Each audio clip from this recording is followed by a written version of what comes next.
Welcome students, let us see one more question for Ashoka aptitude test. I hope कि आपकी तैयारी अच्छी चल रही होगी। तो उसी तैयारी को बूस्ट देने के लिए चलिए हम लोग इस क्वेश्चन को देखते हैं। देखिए क्वेश्चन कह रहा है the 400 seats in a parliament are divided among 5 political parties. तो देखिए एक पार्लियामेंट में 400 सीट्स हैं। क्या आपको पता है हमारे देश में पार्लियामेंट में कितने सीट्स हैं? राइट, नहीं पता है तो आप पता कीजिए। चलिए,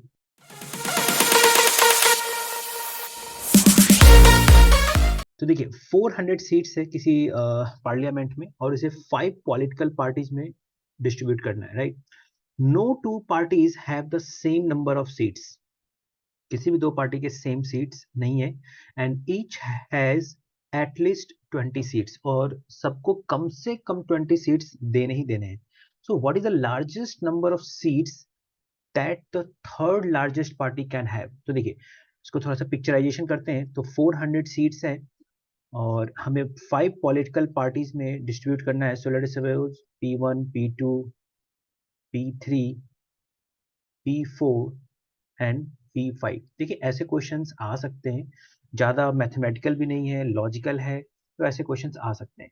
ठीक है, तो हमें क्या करना है, what the largest number of third largest party. तो देखिए पहले तो थर्ड लार्जेस्ट पार्टी होनी चाहिए, फिर उसको भी हम मैक्सिमम कितना दे सकते हैं। देखिए तो यानी कि आपको बात करनी है थर्ड लार्जेस्ट पार्टी की।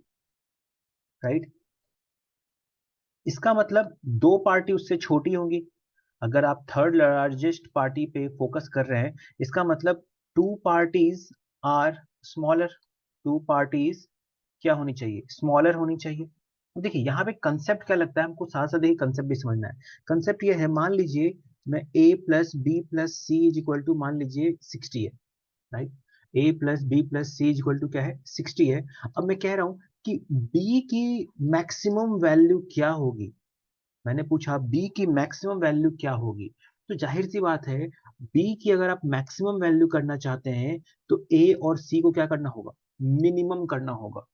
ए और सी को जितना कम से कम आप दे सके अंडर सर्टेन गिवन कंडीशन। ए और सी पे अपने कुछ कंडीशंस हो सकते हैं, है ना?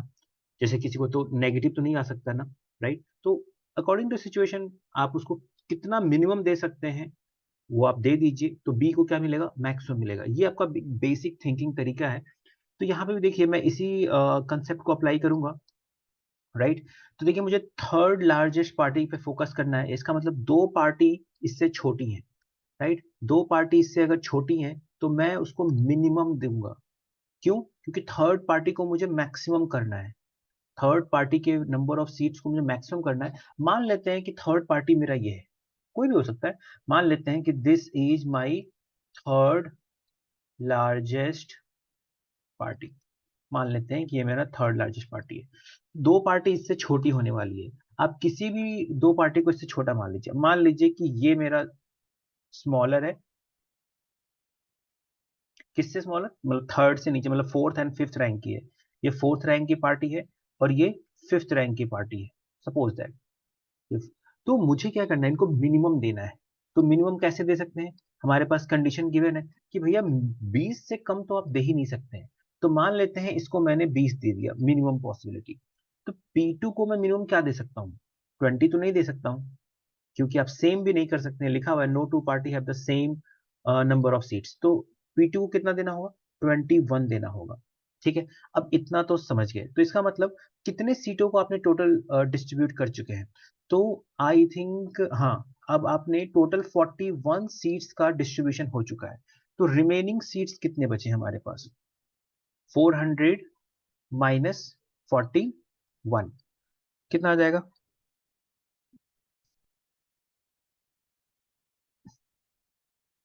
359। राइट, तो 359 मेरे पास सीट्स बचे हैं। इन 359 सीट्स को मुझे कैसे डिस्ट्रीब्यूट करना है? किन में डिस्ट्रीब्यूट करना है? तो इन 359 सीट्स को मुझे P3 में करना है, P4 में करना है और P5 में डिस्ट्रीब्यूट करना है। इतना तो क्लियर हो गया। तो आप लिख सकते हैं, what we can write? We can write P3 plus P4 plus P5 should be equal to 359। ठीक है, जिसमें कि मेरा फोकस किस पे रहेगा, P4 पे। P4 को मुझे थर्ड लार्जेस्ट पार्टी बनानी है, थर्ड लार्जेस्ट। ओके, एक कंसेप्ट और समझते हैं। देखिए अब यहाँ पे एक कंसेप्ट और भी है। मान लेते हैं कि मेरे को लिखा हुआ है a plus B plus C is equal to 60, जैसा कि मैंने ऊपर भी एग्जाम्पल में लिया था, आप देख सकते हैं a plus B plus C is equal to 60। मैं सेम एग्जाम्पल को फिर से ले रहा हूँ और अब मैं कह रहा हूँ कि मैक्सिमम मैं मैक्सिमम मैं अगर मुझे तीनों को मैक्सिमाइज करना है तो कितना दूंगा, मुझे तीनों को मैक्सिमाइज करना है, ए को भी मैक्सिमम होना चाहिए, बी को भी मैक्सिमम होना चाहिए, सी को भी मैक्सिमम होना चाहिए, तो मैं कितना कितना दूंगा। अगर तीनों को आपको मैक्सिमाइज करना है तो सो सिंपल, जितने भी है उसको इक्वली डिस्ट्रीब्यूट कर दीजिए। तो 60 डिवाइडेड बाई 3 आप कितना कर देंगे, 20। इसका मतलब 20 इसको देंगे, 20 इसको देंगे और 20 इसको देंगे। तो देखिए तीनों ही अपने आप में मैक्सिमम है, राइट। अगर आप कोई भी एक चेंज करते हैं, मान ली मैंने इसको एक दे दिया तो ये हो गया 21, तो ये हो जाएगा 19 और ये हो जाएगा 18। क्या तीनों, सॉरी ये तो 20 रहेगा, क्या तीनों मैक्सिमम है, क्या ये मैक्सिमम का केस बनेगा, नहीं, तीनों यहाँ पे मैक्सिमम नहीं है। तो यहाँ पे देखिए ये तीनों मैक्सिमम है, राइट। तो इस तरह का कंसेप्ट है। अब यहाँ पे देखिए मुझे P3 P4 P5 is equal to 359 करना है, ठीक है। तो मैं पहले क्या कर सकता हूँ, यहाँ पे इक्वली डिस्ट्रीब्यूट कर सकता हूँ, ठीक है। 359 देखिए, थ्री में डिस्ट्रीब्यूशन नहीं हो पाएगा, थ्री से डिविजिबल नहीं है। 5 3 8 प्लस 9 17। आप रफली सोचिए कि 360, राइट। अगर मैं 360 सीट्स को डिवाइड करता तो कितना करता, 120 120 120, जो कि 360 के बराबर है। लेकिन हमारे पास 360 सीट्स है नहीं, तो मान लेते हैं मैंने इसको एक कम कर दिया, क्योंकि थर्ड लार्जेस्ट पार्टी को मैं एक कम कर सकता हूँ। तो ये हो जाता 120 119 एंड ये हो जाता 120। अब देखिए यहाँ पे टोटल नंबर ऑफ सीट्स कितने बन चुके हैं मेरे पास, 359। यहाँ पे पहले कितना था, 360, जो कि मैंने 3 से इक्वली डिवाइड करने के लिए किया था। लेकिन अभी के डिस्ट्रीब्यूशन में एक प्रॉब्लम है। क्या प्रॉब्लम है कि देखिए दो पार्टी के जो नंबर ऑफ सीट्स है ना, वो इक्वल हो चुके हैं, जो कि ऐसा नहीं करना था, ठीक है। तो अब मैं किसके वोट को कम करूं, राइट। अगर देखिए समझाता हूं मैं आपको, ठीक है।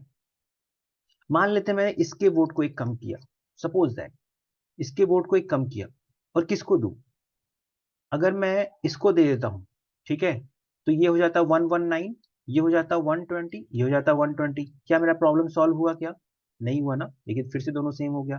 अगर मैं ये वोट इसको दे देता तो क्या होता, ये 119 हो जाता, ये 119 हो जाता और ये 121 हो जाता। क्या प्रॉब्लम सॉल्व हुआ, क्या नहीं हुआ, देखिए फिर से ये दोनों सेम हो गया।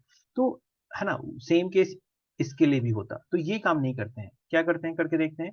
तो मैं देखिए फिर से लिख देता हूँ मैं यहाँ पे, P3 P4 एंड P5। यहाँ पे था 120, यहाँ पे था 119, यहाँ पे था 120। अब मैं इसके एक वोट को कम करता हूँ, थर्ड लार्जेस्ट पार्टी का ही, किसी को भी दे दीजिए। मान लीजिए मैंने इसको दे दिया, राइट, -1 किया, तो ये कितना हो गया, 121, ये हो गया आपका 118 और ये हो गया आपका 120। देखिए ये हो गई आपकी लार्जेस्ट पार्टी, ये हो गई second largest party and this is the third largest party. तो हमारा जो आंसर हो जाएगा यहाँ पे 118 हो जाएगा। So our answer will be 118, that's the answer. ठीक है स्टूडेंट्स, तो मैं आशा करता हूँ कि आपको ये सॉल्यूशन समझ में आया होगा। साथ ही कई बच्चों का रिक्वेस्ट आ रहा है कि ऐसे के लिए आप टॉपिक बता दीजिए, तो मैं आपको ऐसे का टॉपिक बता देता हूँ। बाकी लिखना कैसे है ये आप नेट से सर्च कर लीजिए, गूगल पे सर्च कर लीजिए।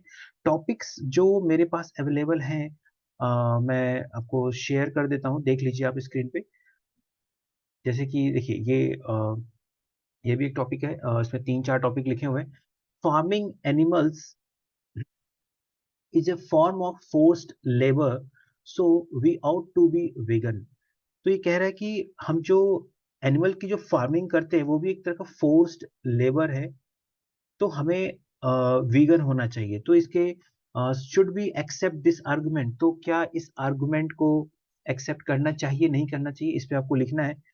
सेकंड कह रहा है mental health and physical health are distinct from each other. सही बात है, मेंटल हेल्थ अलग है, फिजिकल हेल्थ अलग है, डिस्टिंक्ट है। So they should be treated by distinct health care system. Is this good argument, आपको इस पे भी सोचना है। कुछ लोग कह सकते हैं नहीं, ठीक है दोनों डिस्टिंक्ट है, लेकिन इंटायरली डिस्टिंक्ट नहीं है तो पर्सन कहीं ना कहीं मेंटल खराब होगा तो फिजिकल खराब होगा, फिजिकल खराब होगा तो मेंटल खराब होगा। आप दोनों ही फेवर में जा सकते हैं, दोनों ही आर्गुमेंट में जा सकते हैं, अगेंस्ट और फेवर में जा सकते हैं, ठीक है।